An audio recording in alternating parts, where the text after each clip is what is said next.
Music and attitude were the common ground binding together what was to become known as the Bromley Contingent. It was just about being a bit of a peacock and having fun and meeting people that you felt some kind of connection with. They mentioned a band that they just started seeing called the Sex Pistols. All right, well, thanks for joining me in another episode of Why Not Go. I'd like to thank everyone for liking the videos and subscribing and putting in their comments. I love the comments. I read all of them and respond to all of them. I love the dialogue. So I'm in a little different location in my house. This is our second bedroom, the place where we have some of our books and the cat litter boxes and things like that. So I just thought I'd try a different location. This time I wanted to talk about the Bromley Contingent. It's funny, I look online sometimes just to see, like, oh, I wonder whatever happened to Debbie Juvenile or things like that. I kind of poke around the internet, but I've never seen someone sort of compile a video on them. And I thought, well, why am I waiting for someone to do it? I'll just try my best. I lived through that time, even though I was way over in Southern California. I love the Bromley Contingent. It was such an interesting time where the fans were really important, and it's kind of like I said in the Malcolm McLaren video when I met him at the Whiskey A Go Go in early 1977, and the way he complimented my outfit and wanted to know what I thought of Blondie, and then later he chased after me and wanted to know what I thought of the Ramones, and as I said in that video, you really felt like you were kind of important as a fan, like you were riding this wave, so to speak, this new music with the bands. And so I was always very interested in the Bromley Contingent. They all look so different and creative, and I would always see pictures and wonder, like, oh, who's that person, or who's this person? So I wanted to do a video on just what I could find, what happened to most of the members of the Bromley Contingent. I'm probably not going to include everyone, but I'll try to include the important people. And first I just wanted to show a photo, a very famous photo that I got from Sophie Richmond, Malcolm's secretary, when I took that jacket to Steve Jones in August 1977, and when I unfortunately missed seeing them as the Spots. She was so nice, Sophie, and she gave me this photo, and I don't know who wrote on the back, but somebody wrote on the back, Sex Pistol fans, and I just love this photo. I cherish it, and she gave me some press kit stuff and loads of photos. I've got just a thick trove of photos, and then she gave me this, I won't open it, but it's like a comic book sort of timeline of the band, but anyway, I was always so fascinated by this group of people and others who followed the band, and there was so much to tell in that first video that I did on the Sex Pistols on tour. I might do another video on a couple things, and one of them is what she asked me to take back to their LA rep. It was such a different time. I mean, she asked me to take back some really important stuff, and which I did. I was very responsible, but I don't think these days you would trust a fan to deliver important things to the U.S. representative. I think they would. I don't know. I think you would use FedEx today, but I was happy to do it. I was very happy to take Steve Jones's jacket and then deliver a lot of some stuff back to their LA representative. But anyway, one of the things she gave me was this, and I treasure it to this day. And so the first fan I want to talk about is Debbie Juvenile there. on the left. She was so cute, and I mentioned her in my Sid Vicious video because I saw her outside the Electric Ballroom at that Vicious White Kids show, and I remember thinking, you know, she was kind of a star. I was like, oh God, there's Debbie Juvenile, and she looks so cute. And I'll show a couple pictures here that I took in the shop of her, and I just thought she looked so cute. There's one photo here where she's on the phone. So an update on Debbie Juvenile. Unfortunately, she died in the summer of 2011 of cancer. So she probably, I'm guessing she was born around the same time I was, in the late 50s. So I'm guessing she was probably like only about 50 or so when she died. She worked as a film set decorator for many years, so that's kind of neat. I couldn't find any info on if she had a family or anything like that, but she won an Emmy for set design on the series Little Dorrit. I don't know that series. And she was a prop buyer on films like Alfie. I remember Alfie, the remake in 2004. And another film called The Deep Blue Sea, and another movie called White Noise and Big Nothing. And so it sounds like she had an interesting career in film set design, which I'm not surprised. She seemed like a creative person, and also prop buying. And then I'll just read a little letter here that I saw online from someone named Mark. He said, just to complete the story on Debbie, I knew her in more recent times as Debbie Wilson. For the last 30 years of her life, she worked as a film production buyer for various films and TV. She was a lovely lady and very cool. She never talked much of her early days, however. She once mentioned having been on the punk scene, and it was only then that I realized who she was.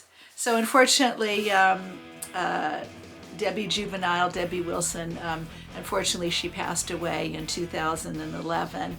And the other young girl I wanted to talk about next was her friend, Tracy OKeeffe. And I'll show a picture here. I don't think this has ever been posted. I've never posted it before. This is a picture that I took at Seditionaries, and she was so nice, Tracy.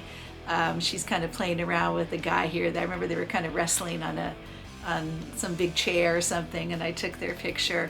Unfortunately, she died very young at age 18 of bone marrow cancer, and maybe that's why her hair is really short here. Maybe she was already going through chemo. I don't know. She was one of the. I always thought she was so pretty. So lovely looking, and she was very nice to my mother when my mother came shopping with me at Seditionaries in August of '77. Maybe I'll do a video on that. That's kind of a funny story. My mother was 61 at the time, and I was 19, and my mother was very very uncomfortable in Seditionaries, and Tracy was really, I'm getting emotional already. Tracy was really kind to her and really nice, and made her feel good, I think, because my mother started looking at the t-shirts and was very shocked. So but anyway, I also wanted to show this. I have this old New Musical Express from 1978, and this is a picture of Tracy here. She was one of the only people that was on the Jubilee boat trip in June of '77, and she got arrested, and I think she was the only one that actually had to serve time. She appealed it, but here the article is saying that she's going to be imprisoned for a month because she assaulted a police officer on that Jubilee boat trip. So yeah, Tracy OKeeffe, very tragic that she died so early. Apparently she had a crush on Steve Jones, similar to me. She had a crush on Steve Jones, but she passed away in 1978. Okay, the next young woman I want to talk about is Sue Catwoman, there in the picture. And I've learned that she liked to go by S-O-O, not S-U-E, so Sue Catwoman. Her real name was Susan Sue Lucas, and I'll just read a quote from her, a little bit of background rather. She was part of the Bromley Contingent, of course, and apparently, she says, oh, I also need to say this. I was never a member of the so-called Bromley Contingent. I just knew them. I've never claimed, nor have I any connections whatsoever with Bromley. I guess she wasn't from Bromley, but I think of her as an early fan. Between late 1976 and 77, she shared a flat with Sid Vicious before he joined the Sex Pistols.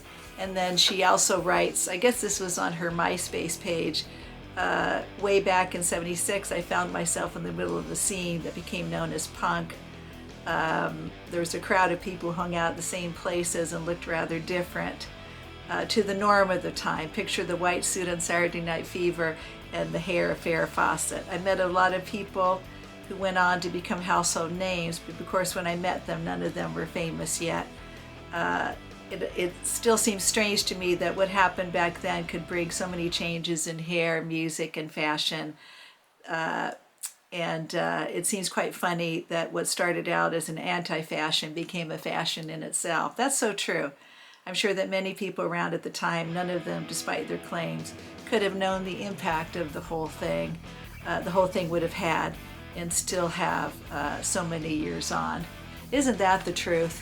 And apparently she styled her hair.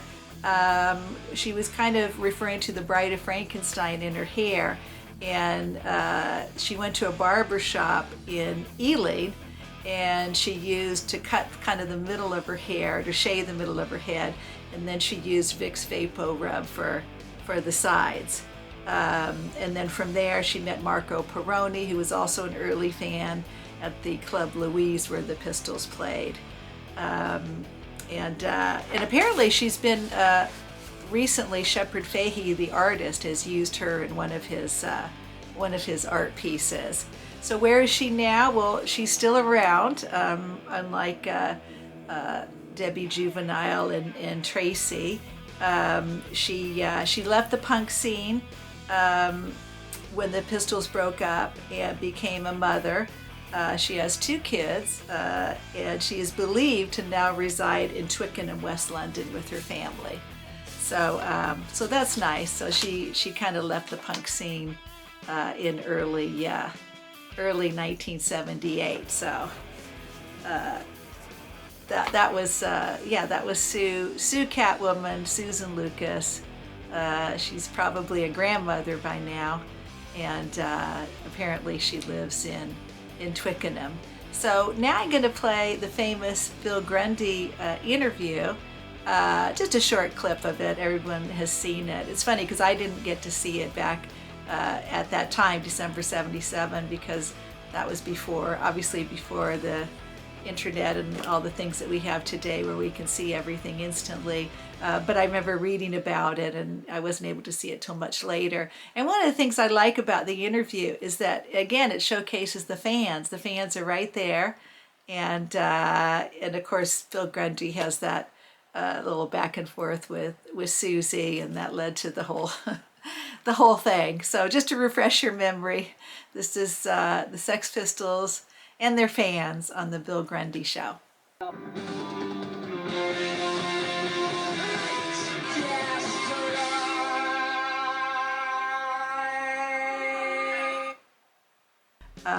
Bertie Marshall, they call him Berlin Bromley, after Bertie Marshall spotted her at departments and dropped out. The other person there, besides obviously Steve Severin and Susie, was Simon Barker. And Simon Barker didn't find much about him online, although he does give interviews, and I think he has some really interesting old photos. But he went on to become a photographer, and I believe he currently lives in Prague. And then Bertie Berlin Marshall became a writer and published a novel called Psycho Boys in 1999. in the memoir Berlin Bromley in 2001. That sounds good. I think I'd like to read that one, Berlin Bromley.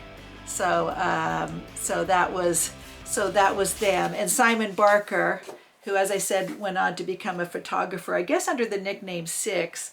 That's Simon Barker there in the photos, and he was in a lot of the early Bromley Contingent photos. And then so Philip Salon is another person that I think most people think of him as being part of the Bromley Contingent. He was born in 1951, and he's very well known, of course, as being part of the New Romantic era with the Blitz Club, and he was friends with Steve Strange and Boy George. He had an interesting past, and in 1976 he applied for a job in the BBC's costume department and was taken on as an assistant costume designer during this time. And he met Malcolm at the Club Louise. It seems like a lot of them kind of came together at that Louise's club, and then he sort of became considered part of the Bromley Contingent. After the BBC, he then moved on to the Royal Opera House in '82 as a costume designer. And then he, later on in the '80s, of course, he became known as a club promoter and a DJ and part of the New Romantic movement. So he's, if he was born in 1951, he must be about 73 now. And it looks like he had a big party for his 71st birthday. And I have a Philip Salon story of my own. I worked at the London Astoria in the 90s. I actually lived in London, not just in the late 70s, but from 1990 to about mid-1997. And during that time, I worked at the London Astoria, which I know is not there anymore. It's all been knocked down. I'm sure when I go back to England, it's going to be so different. But I worked in the underground part of the club. It used to be called Busby's, and then London Astoria too. Anyway, long story short, I worked in the box office in the front most of the time. And then later I would tally up the club's takings, and I loved it. I loved working in a nightclub.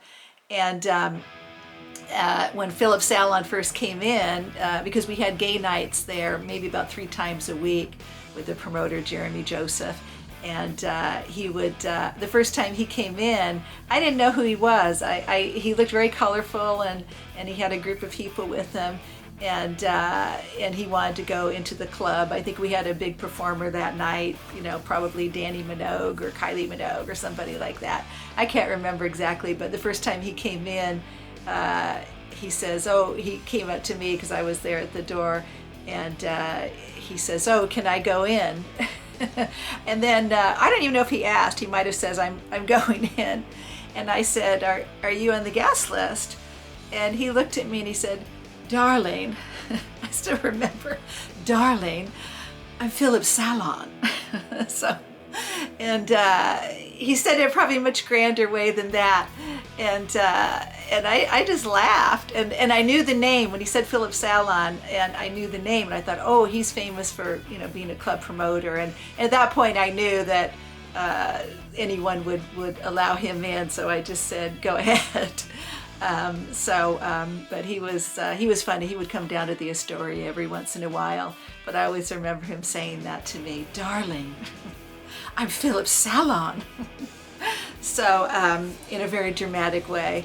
So he was an early, and I didn't know it at the time during the Blitz New Romantic movement, but I'll show pictures of him here with Malcolm and Susie. He was one of the very early fans of the Sex Pistols, and I think most people would probably consider him to be one of the Bromley Contingent. All right, back to my photo here. The woman in the middle there is Linda Ashby. So I don't know if she's considered part of the Bromley Contingent, but she definitely was one of their early fans. Couldn't find much about her other than I knew that she was apparently a sex worker, and they would hang out in her apartment a lot. In fact, I think this photo was taken there.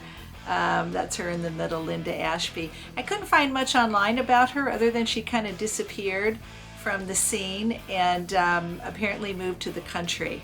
So that's all I could find out about her. I wasn't able to find out who this young woman is. I don't know if anybody knows, but maybe I'll just try to do some more research on her. And then the other people I wanted to talk about were, as far as women too on the scene, was obviously Jordan. I don't think she was considered Bromley Contingent. She was more of a sort of part of the band's inner circle. She obviously worked at Sex and Seditionaries for a very long time. Now she kind of retreated from the whole scene, I think in the early 80s, about 1984. And obviously she's a very iconic figure in punk fashion. I never saw her at Seditionaries when I went there. I went there in 77 and 78. But I love in Steve Jones' book, Lonely Boy, where he says that she was the only one that he didn't really fancy. He was more afraid of her.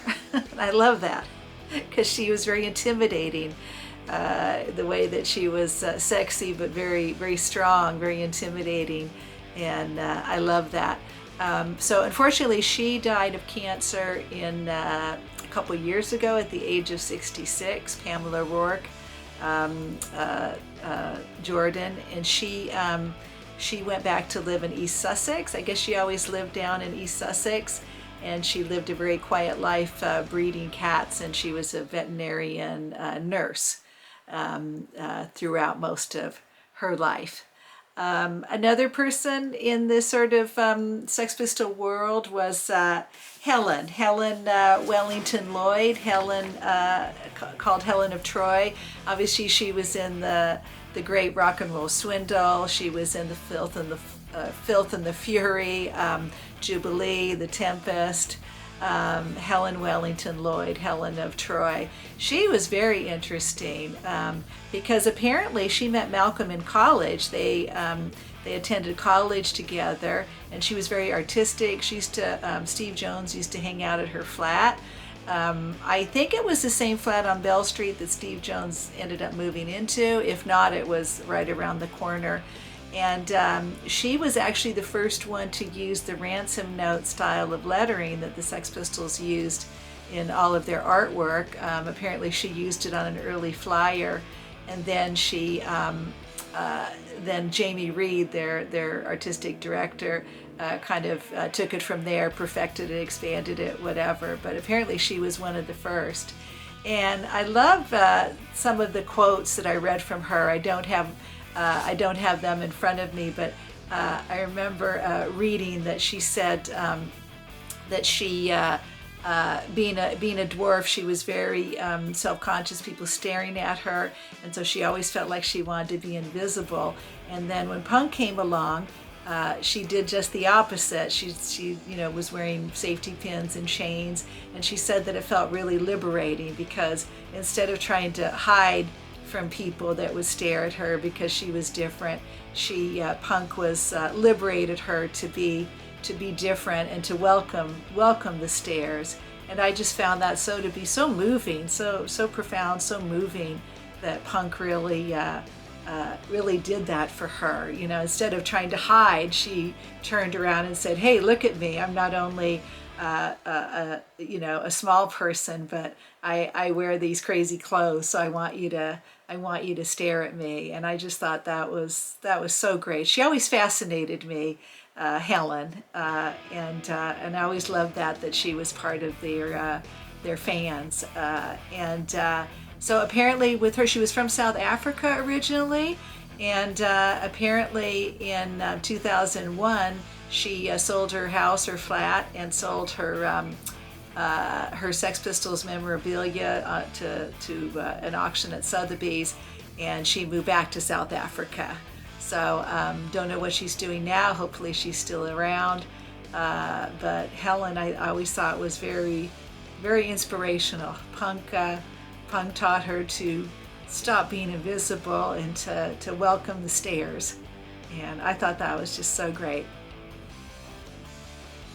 And I think another couple people I should mention are first of all Billy Idol. I'll show a picture here of Billy Idol with Susie Sue and Debbie Juvenile. I think this was taken in Paris in 1976. So he was an early follower of the band, and obviously he went on to do Generation X and then his solo career. And I think it's really neat that he does the touring band Generation Sex these days with Steve and Paul and Tony James. Yeah, and he's very sentimental, I think, about those early days. I listened to his show. I think it's called Live Transmission on Sirius XM and Sirius Radio, and he'll talk about those early days, and he'll play old Sex Pistols songs. And one of the things he always says is that, wow, their songs were great. He'll say that many times, like he was so admiring of their songwriting. Another person who I think maybe some people consider part of the Bromley Contingent would be Adam Ant and Marco Perroni, who went on to do, of course, Adam and the Ants. Adam Ant was actually in the band that supported the Sex Pistols on their first ever show at St. Martin's College. I think they were called Bazooka Joe. So Adam and the Ant was definitely around and an early Sex Pistol fan. So I hope you enjoyed my my look back at the Bromley Contingent, where they are today, who's passed away, unfortunately. I'm still very grateful that Sophie Richmond gave me this photo because it really meant a lot. It was to have a photo of the fans in the press kit, I think was really kind of revolutionary that the Sex Pistols did that, because it really made the fans feel like they were part of everything, and that the fans were important, and that their fans were colorful and part of everything that was going on. I think that was I think that was quite revolutionary, the way that they really highlighted their fans and had their picture in their press kit and put them on TV, and I thought that was really something special. And from the Bromley Contingent to today, which is a global contingent of fans. So it's just amazing how it started like that. So hope you enjoyed the video, and I look forward to the comments. And until the next time, I'll be seeing ya.